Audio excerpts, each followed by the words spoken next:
क्षमादान के संदर्भ में अनुच्छेद 72 और 161 में कुछ तुलनात्मक बातें हैं।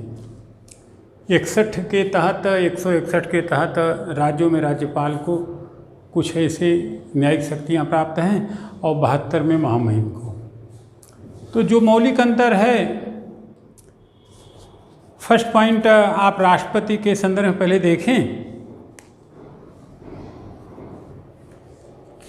सेना न्यायालय द्वारा दिए गए दंडादेश या दंड की बाबत क्षमादान, प्राविलंबन, विराम, निलंबन, परिहार या लघुकरण की शक्ति शामिल है। इनके डिटेल्स, इनके अर्थ पहले बताए जा चुके हैं। राज्यपाल महोदय को ऐसी कोई शक्ति प्राप्त नहीं है। दूसरी पॉइंट, सेकंड, जहां दंड या दंडादेश ऐसी विधि के विरुद्ध अपराध के लिए है जो ऐसे विषय से संबंधित है जिस पर संघ की कार्यपालिका शक्ति का विस्तार है, ऐसी जगहों पर राष्ट्रपति को क्षमादान की शक्ति है। अब यही बात राज्य के संदर्भ में राज्य विधानमंडल की बात आ जाएगी, तो राज्यपाल के संदर्भ में इसे कंट्राडिक्ट जो दूसरी बात होगी, ऐसी विधि के अपराध के विरुद्ध के संबंध में है जिस पर राज्य की कार्यपालिका शक्ति का विस्तार है। यहाँ राज्यपाल महोदय को राष्ट्रपति के समान शक्तियाँ हैं मृत्यु दंडादेश को छोड़कर। एंड थर्ड पॉइंट, उन सभी दशाओं में जहाँ दंडादेश मृत्युदंड है वहाँ उपरोक्त सभी प्रकार की शक्तियाँ हैं। एंड थर्ड पॉइंट, राज्यपाल के संदर्भ में मृत्यु दंडादेश की दशा में क्षमा करने की शक्ति नहीं है, किंतु विधि द्वारा यदि निलंबन, परिहार या लघुकरण की शक्ति प्रदान की गई है तो वह प्रभावित है। नहीं कि राज्यपाल महोदय ऐसी शक्ति का वो क्षमा तो नहीं कर सकते हैं, लेकिन क्षमा के रूप को परिवर्तित जरूर कर सकते हैं।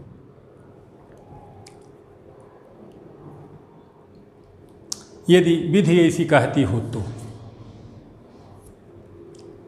अर्थ यह हुआ कि राष्ट्रपति महोदय को निम्नलिखित की बाबत क्षमादान शक्ति है। नंबर 1, सैन्य न्यायालय द्वारा दंड के सभी मामलों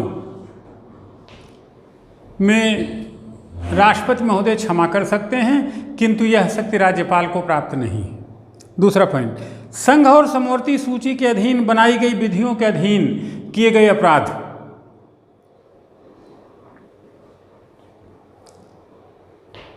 यहां पर जान लें कि समवर्ती क्षेत्र की विधियों के बारे में राष्ट्रपति की अधिकारिता राज्यपाल के समवर्ती होगी।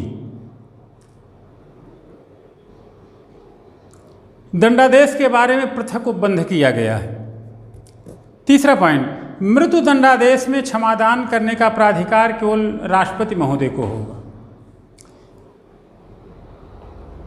कुछ बातें सामान्य जाने, यद्यपि राज्यपाल को मृत्युदंड का क्षमादान करने की शक्ति नहीं है, किंतु उसे भारतीय दंड संहिता की धारा 54 और दंड प्रक्रिया संहिता 1974 की धारा 432, 433 में कुछ परिस्थितियों में मृत्युदंड को निलंबित करने, उसका परिहार करने या लघुकरण करने की शक्ति है।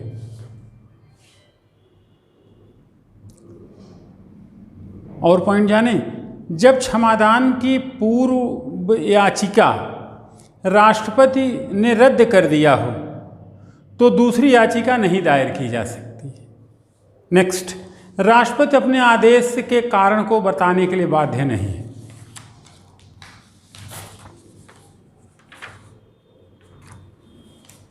यह तो रही बात मृत्युदंड इत्यादि की।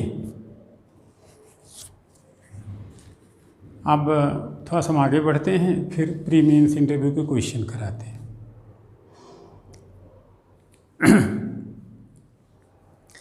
अनुच्छेद 73 कहता है कि संघ की कार्यपालिका शक्ति का विस्तार। आगे के अनुच्छेद मंत्रिपरिषद की चर्चा करते हैं, जहाँ अनुच्छेद 74 कहता है राष्ट्रपति को सहायता और सलाह देने के लिए एक मंत्रिपरिषद होगी। अनुच्छेद 74 का खंड 1 कहता है राष्ट्रपति की सहायता और सलाह देने के लिए एक मंत्रिपरिषद होगी, जिसका प्रधान प्रधानमंत्री होगा और राष्ट्रपति अपने कृत्यों का प्रयोग करने में ऐसी सलाह के अनुसार कार्य करेगा, यानी कि महामहिम मंत्रिमंडलीय सलाह मानेगी। परंतु राष्ट्रपति मंत्रिपरिषद से प्राप्त ऐसी सलाह साधारणतया या अन्यथा पुनर्विचार के लिए भेज सकेगा, किंतु यदि पुनर्विचार के बाद भी वह बात, विधि या विधेयक उसी रूप में पुनः राष्ट्रपति महोदय के पास भेजा जा सके, तो राष्ट्रपति महोदय के पास और कोई विकल्प नहीं रहेगा। यह 42वें और 74वें संविधान संशोधन द्वारा थोपी गई बाध्यताएं और उदारताएं हैं। खंड 2, मंत्रिपरिषद ने राष्ट्रपति को क्या सलाह दी है, इसका उद्घाटन जरूरी नहीं होगा और न ही यह न्यायालय को प्रश्नगत होगा कि क्या सलाह दी गई है। अनुच्छेद 75 मंत्रियों के बारे में उपबंध करता है। नंबर 1, प्रधानमंत्री की नियुक्ति राष्ट्रपति करेगा और अन्य मंत्रियों की नियुक्ति राष्ट्रपति महोदय प्रधानमंत्री की सलाह पर करेंगे। अनुच्छेद 75 खंड 1 का पोर्शन कहता है कि मंत्रिपरिषद में मंत्रियों की कुल संख्या प्रधानमंत्री की संख्या को परिगणित करते हुए लोकसभा के कुल सदस्यों के 15% से अधिक नहीं होगी। 91वें संविधान संशोधन में यह बात सुनिश्चित की गई। खा, यदि कोई सदस्य दल बदल विधेयक अथवा 10वीं अनुसूची में वर्णित नियोग्यता के आधार पर अयोग्य घोषित कर दिया गया है, तो अयोग्यता की तिथि पूर्ण होने के पहले वह मंत्रिपरिषद का सदस्य नहीं बना रहेगा, भले ही वह पहले मंत्री रहा। अब दूसरी बात, अनुच्छेद 15 का, मंत्री राष्ट्रपति के प्रसाद पर्यंत अपने पद पर बने रहेंगे। तीसरी बात, मंत्रिपरिषद लोकसभा के प्रति सामूहिक रूप से उत्तरदायी होगी। यही है कोलेक्टिव रिस्पॉन्सिबिलिटी। नेक्स्ट, किसी मंत्री द्वारा अपना पद ग्रहण करने से पहले अनुसूची 3 में उल्लिखित प्रावधानों और प्रारूपों के अनुसार राष्ट्रपति के समक्ष शपथ ग्रहण करेगा और पद की गोपनीयता का शपथ लेगा। अनुच्छेद 75 की 5वीं बात, कोई मंत्री निरंतर 6 माह तक किसी सदन का सदस्य नहीं है तो मंत्री पद के लिए अयोग्य माना जाएगा। 6वीं बात, मंत्रियों के वेतन भत्ते संसद विधि द्वारा निर्धारित होंगे और द्वितीय अनुसूची में निर्दिष्ट विषयों के अनुकूल होंगे। अनुच्छेद 76 महान्यायवादी। फर्स्ट पॉइंट, राष्ट्रपति उच्चतम न्यायालय का न्यायाधीश नियुक्त होने के लिए आहरित किसी व्यक्ति को भारत का न्यायवादी नियुक्त करेगा। नंबर 2, महान्यायवादी का यह कर्तव्य होगा कि वह भारत सरकार को विधि संबंधी ऐसे विषयों पर सलाह दे जो कानून से संबंधित ऐसे कर्तव्यों का निर्वहन करे जो समय समय पर राष्ट्रपति द्वारा उसे सौंपा जाए। कह सकते हैं कि यह भारत सरकार का वकील होगा, अधिवक्ता होगा, विधि परामर्शी होगा। तीसरा पॉइंट, भारत के महान्यायवादी को भारत राज्य क्षेत्र के अधीन किसी भी न्यायालय में सुनवाई का अधिकार होगा। नेक्स्ट पॉइंट, महान्यायवादी राष्ट्रपति के प्रसाद पर्यंत अपने पद पर बने रहेंगे और वे वेतन भत्ते प्राप्त करेंगे जो राष्ट्रपति अवधारित करें। अगली हेड है सरकारी कार्य का संचालन, जो अनुच्छेद 77 में है कि भारत सरकार के कार्यों का संचालन कैसे होगा। फर्स्ट पॉइंट, भारत सरकार की समस्त कार्यपालिका कार्यवाही शक्ति राष्ट्रपति के नाम से हुई मानी जाएगी।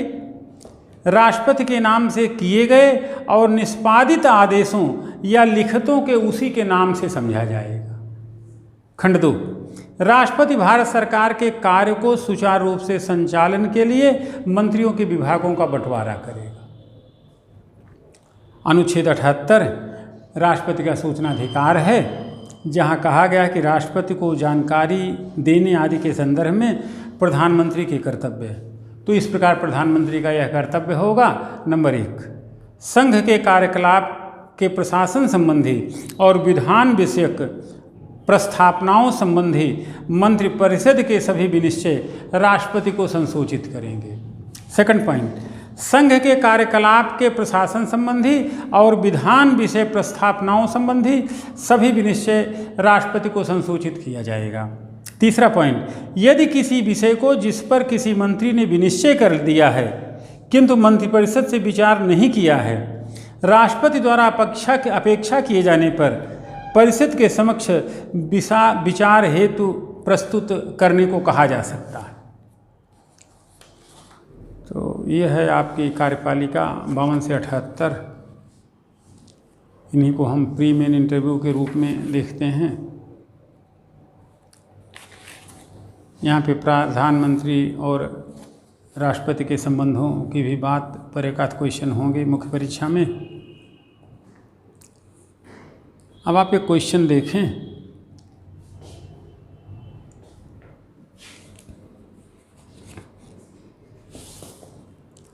अधोलिखित कथनों पर विचार करें। First point, doctor Bhimrao Ambedkar के अनुसार वह राज्य का प्रधान है, कार्यपालिका का नहीं।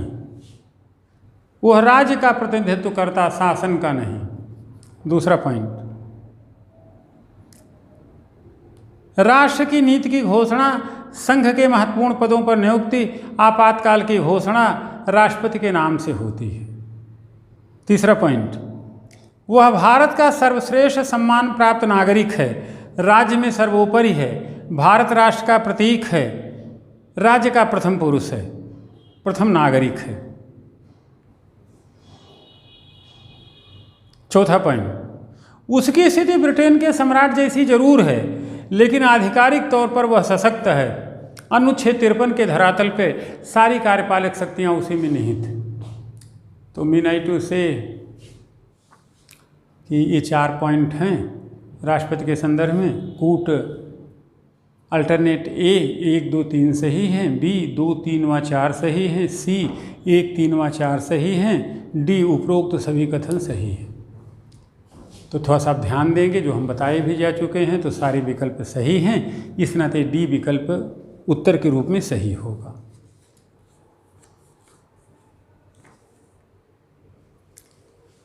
एक क्वेश्चन और देखें, भारत के राष्ट्रपति के निर्वाचन के संदर्भ में निम्नलिखित कथनों पर विचार करें। नंबर 1, प्रत्येक एमएलए के वोट का मूल्य अलग अलग राज्य में अलग अलग होता है। 2, लोकसभा के सदस्यों के वोट का मूल्य राज्यसभा के सदस्यों के वोट के मूल्य से अलग होता है। सरलीकरण है। पहला पॉइंट कहता है कि हर राज्य की विधानसभाओं, जैसे यूपी और उत्तराखंड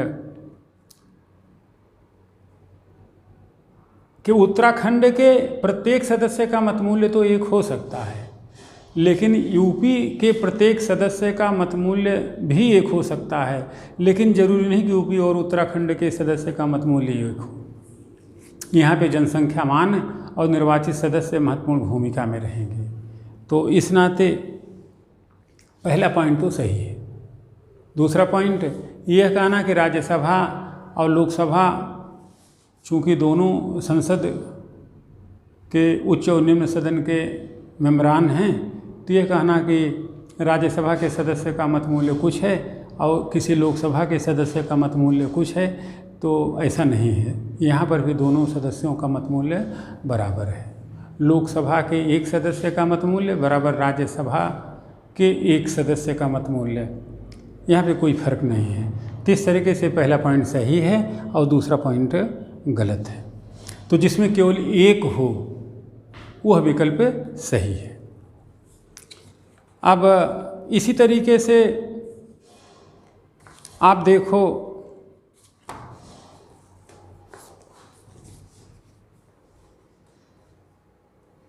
अभी इसी साल जो क्वेश्चन पूछा गया है,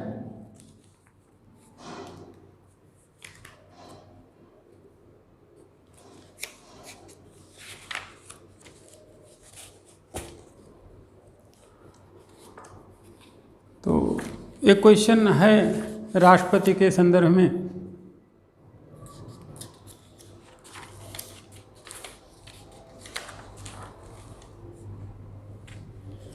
निम्नलिखित कथनों पर विचार करें। भारत के राष्ट्रपति ऐसे स्थान पर जिसे वह ठीक समझें संसद का सत्र आहूत कर सकता है। ये डिस्कस हो चुका है, तो पहला पॉइंट आपका सही है। दूसरा पॉइंट, भारत का संविधान 1 वर्ष में संसद के 3 सत्रों, इसे काट दें, हो भी चुका है, 2 ही सत्र आहूत हो सकते हैं 6 महीने के गैप पर, तो दूसरा पॉइंट गलत हुआ। तीसरा, 1 वर्ष में दिनों की न्यूनतम संख्या निर्धारित नहीं है जब संसद चलाना। तो देखें, अधिकतम समय सीमा 6 महीने तो तय है, न्यूनतम समय सीमा तय नहीं है, इस नाते तीसरा पॉइंट सही होगा। तो मीन आई टू से कि first and third is correct and second is incorrect. तो जिस विकल्प में 1 और 3 दिया हो उसे आप सही करके टिक लगाएंगे। ऐसे और प्री के क्वेश्चन निकालें, इफर्ट करें, महाभियोग कहाँ है, योग्यताएं क्या हैं, शर्तें क्या हैं, लाभ का पद है, इत्यादि इत्यादि। अब हम आपको कुछ छोटे बड़े मेंस का क्वेश्चन बताते हैं। मृत्युदंड, एक क्वेश्चन लिखें मुख्य परीक्षा का। कई क्वेश्चन हम आपको करा देते हैं मेंस का।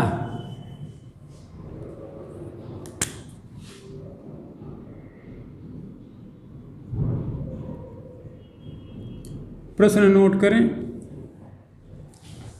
मृत्युदंड विरलतम व जघन्य आपराधिक परिस्थितियों की परिणति होनी चाहिए। मृत्युदंड विरलतम व जघन्यतम आपराधिक परिस्थितियों की परिणति होनी चाहिए। इस कथन के प्रकाश में आज जब घट रही घटनाएं इसी प्रकृति की हों तो मृत्युदंड के औचित्य पर विस्तारित प्रकाश डालिए। साथ ही ऐसी मनोवृत्तियों के निराकरणीय उपाय भी बताएं।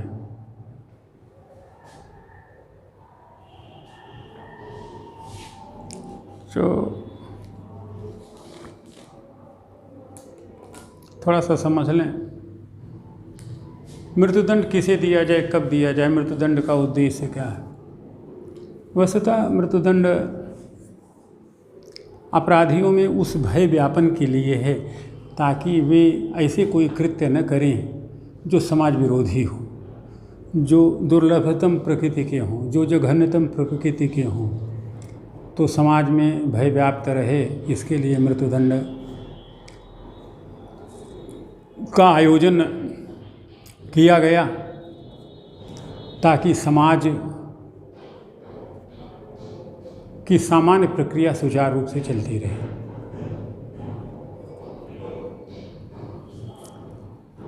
बच्चन सिंह विवाद में सुप्रीम कोर्ट ने यह तय पाया कि रेयरेस्ट ऑफ द रेयर, विरलतम परिस्थितियों में मृत्युदंड एक विकल्प हो सकता है, मृत्युदंड दिया जाना चाहिए। किंतु सबसे खास बात यह है कि इस चीज़ का तय कैसे होगा, कौन सी परिस्थिति जघन्यतम है, विरलतम है। अभी हाथरस का कांड हुआ, रेप हो रहा है, सहेली साथ ले जा रही है, हत्या हो रही है। पिछले जो हत्याएं हुई हैं, कोली प्रकरण में, पंधेर प्रकरण में, राजोआना बेन सिंह, सुशील शर्मा, विकास खटारा, तंदूर कांड, नैना साहनी, तो जिस तरीके से मीडिया पोच करता है प्रियदर्शनी मट्टू कांड, तो हम किसे विरलतम माने, किसे विरलतम न माने, यह बड़ी समस्या है। आज मीडिया के रोल्स ऐसे हैं कि आज कुछ कहा जा रहा है, कल कुछ कह रहा, सामान्य आदमी तो भ्रम में रहता है। और वैसे भी स्वतंत्र भारत में आप देख रहे होंगे कि फांसी केवल वहीं पे हुई है 2 फिरकों में, या तो जो व्यापक संवेदना जगा सकते थे, जहाँ ऐसे महात्मा गांधी, इंदिरा गांधी और बेअंत सिंह के हत्यारे, या समाज के सबसे निचले तबके के लोग, धनंजय चटर्जी वगैरह, जिनकी कोई पूछ परख नहीं थी। अन्यथा सामान्य तौर पर केस की भूल भुलैया में, फाइल की भूल भुलैया में सामान्य तौर पर फांसी किसी को मिली नहीं। वस्तुतः ऐसे जघन्यतम अपराध मनोवृत्तियों से जुड़े हुए मसले हैं, ईगो से जुड़े हुए मसले हैं।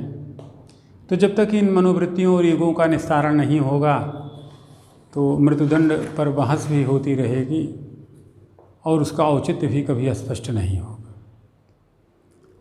ऐसी मनोवृत्तियों से जो निराकरणीय उपाय हो सकते हैं, जागरूक समाज, स्वस्थ परिवेश, जो संभव दिखता नहीं। हम आपको बोला करते हैं एक लाइन, एक गंभीर टिप्पणी है कि कोई सच बोलता नहीं, एक तल्ख हकीकत है कि कोई सच सुनना ही नहीं चाहता है। वही हालात यहाँ पे हैं। जागरूक होना कौन चाहता है? जागरूक होना आज बैकवर्ड की निशानी है। सचेतन प्रयास करना, दिन रात मेहनत करना गए लोग की बात है। विद्या की साधना समय को गंवाना है। तो जागरूक समाज और स्वस्थ परिवेश कहाँ से बनेगा, कैसे बनेगा? जब हम अपनी डायनेमिक्स को इस तरीके से बना लिए हैं, गतिशीलता को इस तरीके से बना लिए हैं कि यह करेंगे तो स्मार्ट माने जाएंगे, यह करेंगे तो। आत्मिक व नैतिक नियंत्रण एक उपाय हो सकता है, लेकिन वर्तमान जो फूड कल्चर है उसमें संभव नहीं। एक टाइम था कि प्याज लहसुन से परहेज माना जाता था कि इससे विकृतियां पैदा होंगी, विकार पैदा होगा, लीवर सेंसेशन पैदा होंगे जो उचित नहीं होंगे। लेकिन आज तो सारे खाद्य पदार्थ लहसुन और प्याज पर ही टिके हुए हैं। तो हमारे नर्व्स नकारात्मक तरीके से मोटिव से तो पाएंगे। आप सोच सकते हैं कि सहेली का ले जाना, सहेली से दुष्कर्म करवाना और फिर पिछले, तो फिर क्या कहेंगे, कैसे कहेंगे? नेक्स्ट पॉइंट, साधु और संतों के प्रवचन आप देखते हैं कि सुबह 4 बजे से आस्था चैनल, ये चैनल आता रहता है, लोग सुनते भी रहते हैं, बट इम्पैक्ट कौन लेता है? और ख़ास बात जब साधु संत खुद ही पद से भटके हुए हों। फिर भी कुछ उपाय हो सकते हैं जिन्हें अपनाया जा सकता है। आप सहजता से आंसर लिखें। उपरोक्त कथन या यूं कहें कि निर्णय बच्चन सिंह मामले में ब्रैकेट में रेयरेस्ट ऑफ द रेयर का भी कथन माननीय सर्वोच्च न्यायालय ने 1980 में दिया। दीगर बात है कि उच्च बौद्धिक मानवाधिकारवादी तथा कथित सभ्यजन इसके विरोध में अभिमत देते रहे हैं, पर चेंज करके।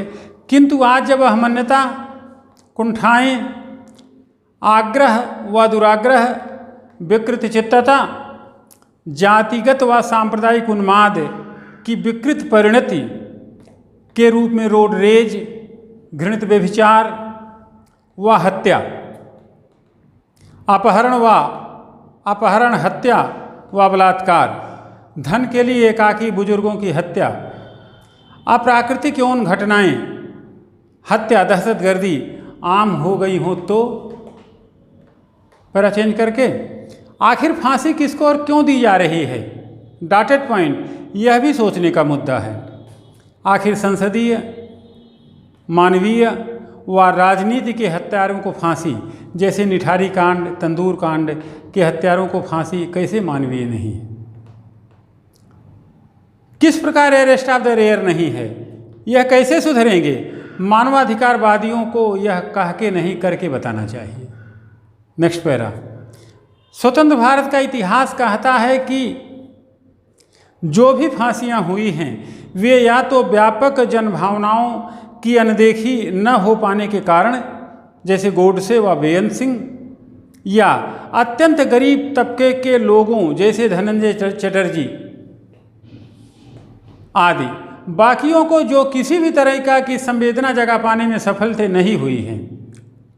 यह कहाँ तक न्यायोचित है? नेक्स्ट पैरा, सुधार एक प्रकल्पना है, किंतु जहाँ संभावनाएं हों, जो परिस्थितिजन्य हों, वहाँ नहीं जहाँ हत्याएं जानबूझकर सुविचारित रणनीति से हो। पंधेर, राजोआना, सुशील शर्मा, विकास कटारा, कसाब, अफजल गुरु विरलतम अपराध है कि कोर्ट में कैसे नहीं आते हैं। मानवाधिकारी वादी बताएं तो इसे। ऐसी मनोवृत्तियों के जो निराकरणीय उपाय हो सकते हैं, नंबर 1, जागरूक समाज व स्वस्थ परिवेश से, जो अब संभव नहीं है। नेक्स्ट पॉइंट, आत्मनियंत्रण व नैतिक बल, वर्तमान खान पान व उपभोक्तावाद के काल में यह संभव नहीं है। नेक्स्ट पॉइंट, संतों साधुओं के सुधार वचन, किंतु वे तो खुद पथ से भटके हुए हैं। फोर्थ, सरकारी प्रयास, वहाँ तो तुष्टीकरण है। फिलहाल दंड एक मजबूत विकल्प है। अनुच्छेद 72 और 161 का उचित सम्मान देने का वक्त आ गया है।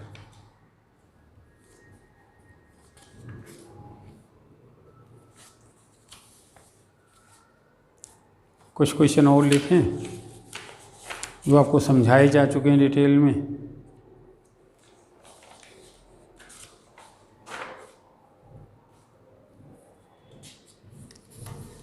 क्वेश्चन लिखें, भारत के राष्ट्रपति के निर्वाचन के अप्रत्यक्ष होने के पक्ष में अपने तर्क प्रस्तुत करते हुए मतमूल्य निकालने की रीति तथा मतगणना का ढंग बताएं।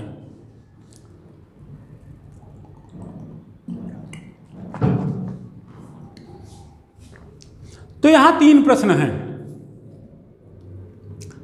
अप्रत्यक्ष निर्वाचन क्यों, मतमूल्य निकालने की रीति नंबर 2, और नंबर 3 मतगणना का ढंग। ये तीनों चीज़ें आपको बताई जा चुकी हैं। नोट करें, भारत एक लोकतांत्रिक प्रजातंत्रात्मक गणराज्य है, जहां महामहिम को प्रतीक प्रधान माना गया है, जिसके अप्रत्यक्ष निर्वाचन की व्यवस्था है। इस पक्ष में अधोलिखित तर्क हैं। नंबर 1, व्यर्थ समय व धन के खर्च से बचत। नंबर 2, सत्ता के शीर्ष पर 2 समानांतर केंद्र न उभरने देने के लिए। जहां तक मत मूल्य निकालने का संदर्भ है, तो चूंकि उनके निर्वाचन में राज्य विधानसभाओं तथा संसद के दोनों सदनों के निर्वाचित सदस्य शामिल होते हैं, इस प्रकार विधानसभा के एक सदस्य का मतमूल्य बराबर राज्य की कुल जनसंख्या बटे राज्य के कुल निर्वाचित सदस्य, फिर इसको 1000 से भाग देना। दूसरा, संसद के एक सदस्य का मतमूल्य बराबर राज्य विधानसभाओं के समस्त निर्वाचित सदस्यों के प्राप्त मतों की संख्याओं का कुल योग बटे संसद के दोनों सदनों के निर्वाचित सदस्यों की कुल संख्या। नोट लिखें, यदि गणना प्रक्रिया में शेषफल 500 से ज़्यादा आता है, तो भागफल में 1 अंक जोड़कर मतमूल्य को 1 अंक बढ़ा दिया जाएगा, यानी कि 100 का 101 कर दिया जाएगा। यदि 500 से नीचे रहेगा तो एज इट इज रहेगा। अब जहाँ तक मतगणना का संदर्भ है, तो मतगणना के संदर्भ में निर्धारित तिथि को मतगणना कार्यालय में मतगणना शुरू होती है, जहाँ पहले अवैध मतों को निरस्त कर दिया जाता है। फिर वैध मतों का उपरोक्त रीत से मतमूल्य निकालकर उसका न्यूनतम कोटा ब्रैकेट में 50% धनेक ज्ञात किया जाता है। यही वह मानक मत है जिससे कम मत पाने पर कोई भी उम्मीदवार निर्वाचित नहीं माना जाएगा।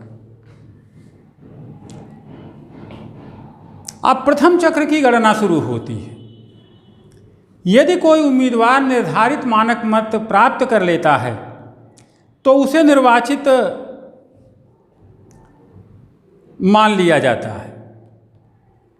यदि ऐसा न हुआ तो द्वितीय चक्र की गणना शुरू होती है, जहां प्रथम चक्र में सबसे कम मत पाए उम्मीदवार को गणना में शामिल नहीं करते हैं,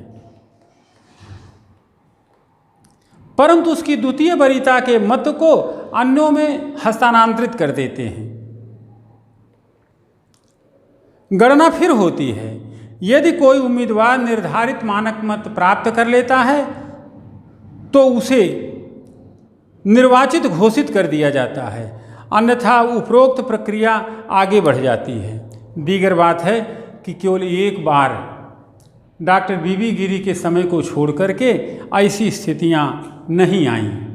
बीबी गिरी जी के मामले में द्वितीय चक्र की गणना हुई थी। क्वेश्चन नेक्स्ट, राष्ट्रपति व प्रधानमंत्री के बीच संवैधानिक संबंधों की जांच करें। बदलती हुई परिस्थितियों में ये संबंध किस प्रकार बदलते रहे। अभी तो स्थितियां बड़ी सहज हैं। राम कोविंद जी राष्ट्रपति हैं, मोदी जी प्रधानमंत्री हैं, सत्ता प्रतिष्ठान मजबूत है, महामहिम के करने के लिए कुछ नहीं है। शुरुआत के दिनों में भी जब बाबूजी राष्ट्रपति थे और जवाहरलाल नेहरू जी प्रधानमंत्री थे, तो इन संबंधों में थोड़ी खटास तो थी, लेकिन संबंध सदा सही थी। बीच बीच में राष्ट्रपति की विवेकाधीन शक्ति के प्रयोग या गठबंधन की सरकारों के समय ये संबंध थोड़े धूमिल कमज़ोर पड़े हैं और दिक्कतें तब भी आई हैं जब संसद ने यानी कि राज्य ने कुछ ऐसे संशोधन किए जिससे राष्ट्रपति महोदय की शक्ति में थोड़ा सा हेठी का नकारात्मक परिवर्तन हुआ, तो संबंधों में कुछ दिक्कतें आईं, कुछ समस्याएं आईं। इसी क्रम में इन संबंधों को देखना समुचित रहेगा। आंसर लिखें। भारत का संविधान प्रधानमंत्री व राष्ट्रपति के बीच सदा सही संबंधों की अपेक्षा करता है। दीगर बात है कि ये संबंध परिवर्तनशील रहे। भारत गणराज्य के राष्ट्रपति की स्थिति की वास्तविक व्याख्या अनुच्छेद 74(1) करता है, जहां कहा गया है कि वे अपनी शक्तियों का प्रयोग का संचालन मंत्रिपरिषद या उसके प्रमुख प्रधानमंत्री के परामर्श से करेंगे। इसी प्रकार अनुच्छेद 75 खंड 1 में कहा गया है, प्रधानमंत्री व उनकी सलाह पर मंत्रिपरिषद की नियुक्ति करेंगे। अनुच्छेद 78 में राष्ट्रपति को सूचना संज्ञान, अनुच्छेद 86 में सदनों को संदेश भेजने का अधिकार में राष्ट्रपति व प्रधानमंत्री के कतिपय संबंध, शक्ति व कर्तव्य को सुनिश्चित किया गया है। सदा सही संबंधों की परिवर्तनीय व्याख्या निहित स्वार्थों, अहमन्यता, सरकारों की संविधान की मनमानी व्याख्या, खंडित बहुमत जैसे मूलभूत आधारों में निहित है। इन परिवर्तनों को व्यवहारिक आधार 24वें, 42वें और 44वें संविधान संशोधन से मिलने शुरू हुए, जहां से महामहिम को लगभग रबर का स्टाम्प बना दिया गया। उपरोक्त संशोधन प्रधानमंत्री की कभी मजबूत व कमजोर स्थिति, खंड जनादेश, बहुमत न साबित कर पाने की स्थिति के कारण यदा कदा राष्ट्रपति महोदय को स्वविवेक के प्रयोग करने का मौका भी मिला है। जैसे चौधरी चरण सिंह मामला, इंदिरा गांधी की अचानक मृत्यु, अटल बिहारी वाजपेयी आदि के मामले में ऐसी विवेकाधीन शक्ति का प्रयोग हुआ है। इस प्रकार स्वविवेक भी संबंधों के निर्णय में प्रभावी भूमिका निभाता है। पर चेंज करके, उपरोक्त संसाधन प्रधानमंत्री को कभी मजबूत तो कभी कमजोर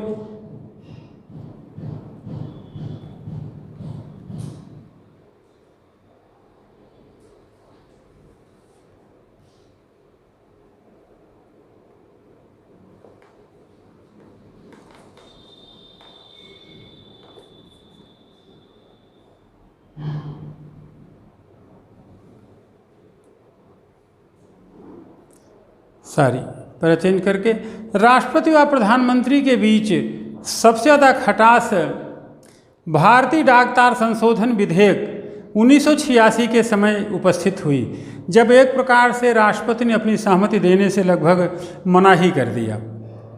हालांकि भारत की लोकतांत्रिक शासन में संविधान के इन दो शीर्षों के बीच सहमति असहमति के लिए ज़्यादा जगह नहीं है। थोड़े मोड़े परिवर्तन उचित भी हैं और गतिशीलता के परिचायक भी। इसी संबंध में हमें राष्ट्रपति और प्रधानमंत्री के संबंधों को देखना चाहिए, ज़्यादा हाय तौबा करने की जरूरत नहीं।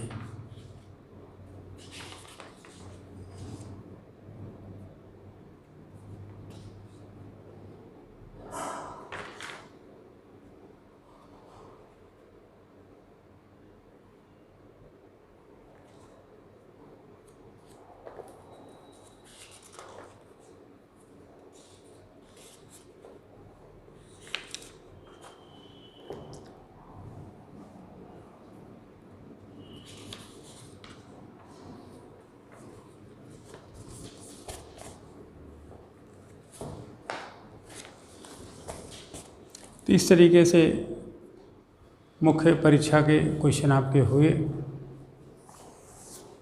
अब आप कुछ प्रश्न आप यहाँ से साक्षात्कार के देख सकते हैं।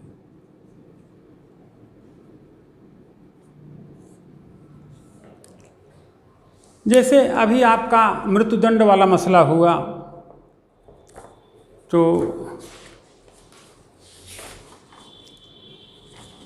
अगर कहा जाए कि बताएं विभोर जी मृत्युदंड उचित है, तो आप क्या उत्तर करेंगे? सर, चूँकि प्रधान न्यायपीठ ने भी यह बात स्वीकारी है कि रेयरेस्ट ऑफ द रेयर परिस्थितियों में मृत्युदंड दिया जा सकता है, तो आप ये कह सकते हैं कि प्रधान न्यायपीठ के विचार स्वागत योग्य होने चाहिए और समाज में अंतिम भय की स्थापना के लिए मृत्युदंड जरूरी भी है। एक बात यह भी, कभी हम उतने जागरूक, सजग, समझदार भी नहीं हुए हैं कि चीज़ों का सही से निर्णय कर सकें। भाषा में आप देखें, माननीय उच्चतम न्यायालय ने बच्चन सिंह बनाम पंजाब राज्य विवाद में निर्णय दिया है कि विरलतम से विरलतम परिस्थितियों में मृत्युदंड दिया जाना उचित है। चूंकि यह निर्णय सर्वोच्च न्यायालय का है, अतः यह बाध्यकारी होने के साथ साथ सर्वव्यापी होना चाहिए और वैसे भी समाज में अंतिम भय की स्थापना के लिए यह उचित ही है। यहाँ से इच्छा मृत्यु भी पूछा जाए, इच्छा मृत्यु क्या है? तो इच्छा मृत्यु कहेंगे कुंठाग्रस्त व्यक्ति द्वारा अपनी जीवन लीला समाप्त कर लेना आत्महत्या है। किंतु जब व्यक्ति किसी ऐसी गंभीर बीमारी से ग्रस्त हो या अपने अंगों को दान करने हेतु अपनी जीवन लीला समाप्त करना चाहता हो, तो इसे इच्छा मृत्यु कह सकते हैं। एक और क्वेश्चन देखें, आत्महत्या एवं इच्छा मृत्यु में क्या अंतर है? क्या इच्छा मृत्यु को वैधानिक मान्यता मिलनी उचित है? तो देखें, एक कुंठाग्रस्त व्यक्ति द्वारा अपनी जीवन लीला समाप्त कर लेना आत्महत्या है। किंतु जब एक व्यक्ति किसी गंभीर बीमारी से ग्रस्त हो जैसे भी 2 दिन पहले अश्विनी कुमार जी का केस आपने देखा होगा, जो तो सीबीआई के डायरेक्टर भी थे, हिमाचल प्रदेश शिमला के रहने वाले थे, और कुछ ऐसी बीमारी से उनके हाथों में प्रकंपन होता था, दर्द होता था, उनसे नहीं रहा गया तो उन्होंने आत्महत्या कर ली, यह मान के कि दर्द तो ठीक होने वाला नहीं। हालांकि इसे बहुत उचित नहीं ठहराया जा सकता।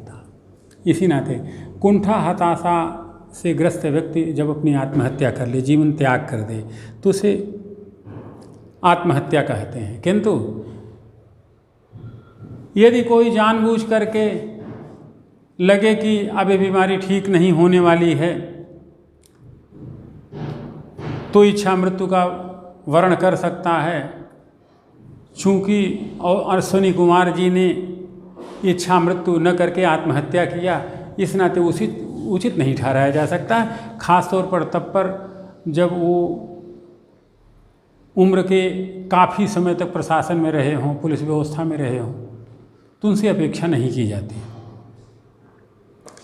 देखें, जहाँ तक वैधानिकता का प्रश्न है तो आवश्यकता अनुरूप इच्छा मृत्यु को वैधानिकता दी जा सकती है, लेकिन इसके दुरुपयोग से बचने के लिए दंड के प्रावधान भी होनी चाहिए।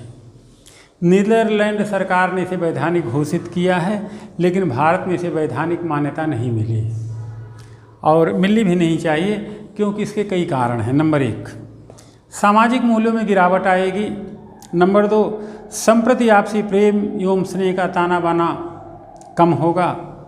अंगों की खरीद फरोख्त शुरू हो सकती है और विरलतम से विरलतम स्थितियों में इच्छा मृत्यु दी जा सकती है, जब निश्चित हो कि जीवन किंचित मात्र अब संभव नहीं है। लेकिन इसकी दुरुपयोग हो सकता है, इस नाते भारत सरकार इसे वैधानिकता नहीं देता है। और वैसे हमारा देश संवेदनशील है। अगर आपको मालूम हो तो कसाब 1.5 लाख रुपया पे मानव बम बनने के लिए तैयार हो गया। आतंकवादियों के सरगनाओं ने ये प्रलोभन दिया कि तुम्हारा घर गरीब है, 1.5 लाख रुपया ले लो, और तो उसे लगा कि मम्मी अबू ठीक रहेंगे तो 1.5 लाख रुपया हमारा तो क्या, चल लो।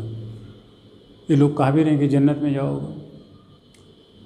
तो इसी तरीके से बहुत ढेर सारे संवेदनशील लोग हैं जो पैसे के लालच में यह काम कर सकते हैं। एक जगह और दिक्कत आ सकती है, जैसे यह कहना कि रिटायरमेंट के बाद या रिटायरमेंट रहते अगर डेथ होती है तो अनुकंपा जॉब मिल जाएगा। तो ऐसे में बहुत से ऐसे बाप जो संवेदनशील होंगे, जिन्हें लगेगा कि हमारा तो टाइम पीरियड ख़त्म ही हो चुका है और 59 वर्ष 364-65 दिन जब एक दिन बचा रहेगा तो आत्महत्या कर लेंगे, लड़के को नौकरी मिल जाएगी। एक स्थिति बड़ी खराब यह भी आ सकता है कि लड़का ही बाप को मार दे कि चलो बाप की जगह पे नौकरी मिल जाएगी। तो इन सब चीज़ों से बचने के लिए भारत में इच्छा मृत्यु को वैधानिक नहीं बनाया गया। तो इस तरीके से यहाँ से इंटरव्यू के प्रश्न पूछे जा सकते हैं। अब आप सोचो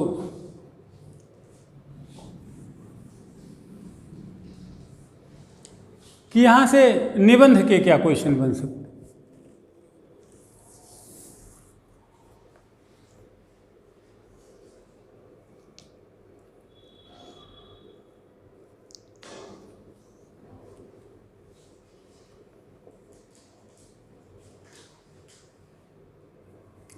किसी भी व्यवस्था में 2 सत्ताएं समानांतर रूप में काम नहीं कर सकती। किसी भी व्यवस्था में 2 सत्ताएं समानांतर रूप में काम नहीं कर सकती। और सरल में सत्ता के 2 शीर्ष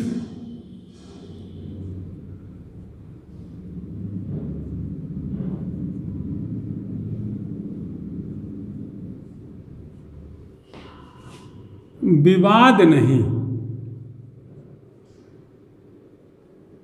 विकास नहीं विवाद का कारण बनेंगे।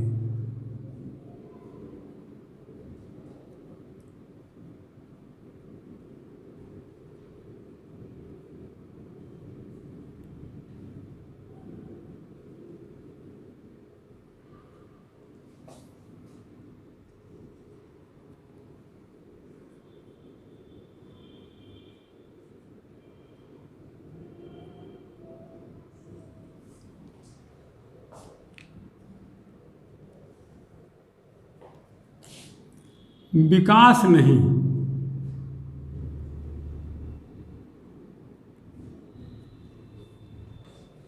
तो ये संदर्भ राष्ट्रपति सक्रियता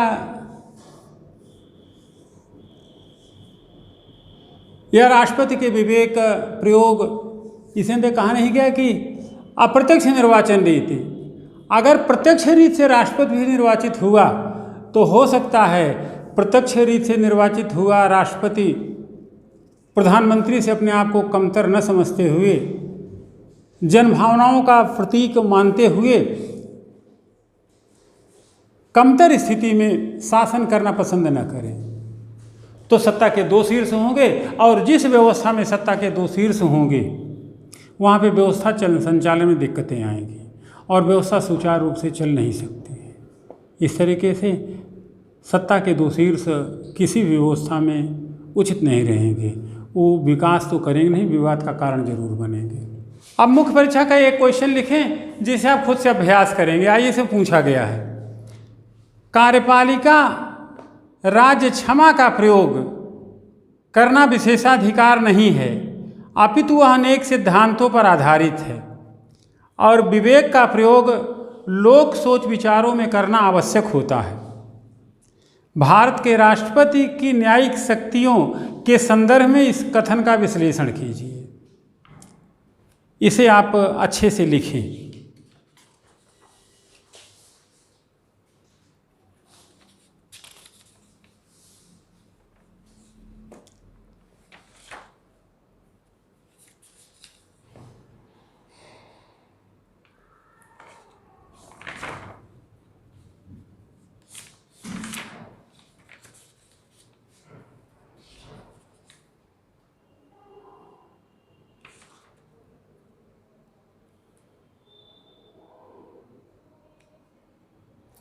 एक क्वेश्चन मेंस का और लिख लें, तब हम विधायिका की ओर बढ़ेंगे। क्वेश्चन लिखें, रास्ते और भी हैं किंतु आतंकवाद की लड़ाई घर से ही लड़नी पड़ेगी। इस कथन के आलोक पर में भारत के आतंकवाद से लड़ने की नीति की परीक्षा करें। कूटनीतिक दबाव, ठिकानों पर हमले, गुप्त कार्यवाही, पुलिस का आधुनिकीकरण, नई तकनीकी से लैस एनएसजी, खुफिया कार्यवाही, बड़े बड़े शहरों की बेहतर पुलिसिंग, बेहतर संचार नेटवर्क, मुस्तैद प्रशासन व सबके बाद क्लोज सर्किट टीवी कैमरे व राजनीतिक इच्छा शक्ति दिखने दिखाने के बावजूद यदि समस्या जस की तस बनी हुई हो तो अपनी गिरेबा में झांकने का समय आ गया है। आखिर कड़े कानूनों तथा राष्ट्रीय जांच अभिकरण के बेहतर मानकों के बावजूद यदि आतंकवाद की घटना को लेकर हम भयाक्रांत हैं तो क्यों? Dotted point. वस्तुतः यहीं पर आंतरिक अशांति, घरेलू परिस्थितियों की बात सामने आती है। आतंकी आसमान से नहीं गिरते, जलमार्ग और स्थल मार्ग पर चौकसी है, फिर वे भूत प्रेत की अदृश्य शक्ल में नहीं आते, वे रहते भी यही हैं, खाते भी यही हैं और आसानी से घटना को अंजाम देकर चले भी जाते हैं। आखिर ऐसा क्यों है? क्योंकि नंबर 1, हम जाति धर्म संप्रदाय के रूप में संकीर्ण स्वार्थ में बंटे हैं। नंबर 2, हम नहीं समझ पाते हैं कि दहशतगर्दी की कोई औपचारिकता नहीं है, हमें जागरूक भी नहीं किया जाता है। नंबर 3, अशिक्षा, बेरोजगारी, निर्धनता कतिपय क्षेत्रों में ज़्यादा है। ये आतंकियों की बड़ी प्रयोगशाला व पनाहगाह हैं। इन्हें दूर करना होगा। नेक्स्ट, भ्रष्ट व अकुशल कर्मचारी तंत्र जिनकी पहुंच सेना तक भी है। नेक्स्ट, राजनीतिक पूंजीपतियों अधिकारियों का नापाक गठजोड़। नेक्स्ट, मूल्यों का ह्रास व नैतिकता। ये घरेलू समस्याएं हैं, इन पर प्रहार के बिना आतंकवाद से निजात संभव नहीं है।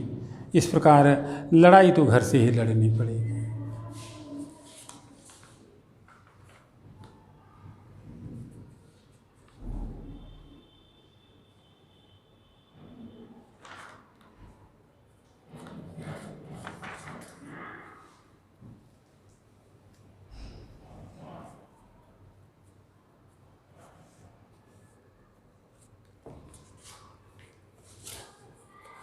अब आज बस इतना ही।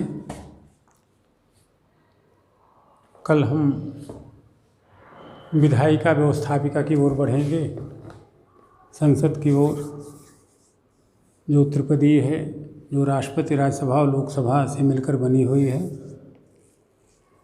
जो डिस्क्रिप्टिव एनालिटिक मुद्दे हैं वो हम आपको समझाएंगे, फैक्चुअल मुद्दे आप कुछ खुद देखेंगे, फिर धीरे धीरे हम लोग आगे बढ़ते रहेंगे।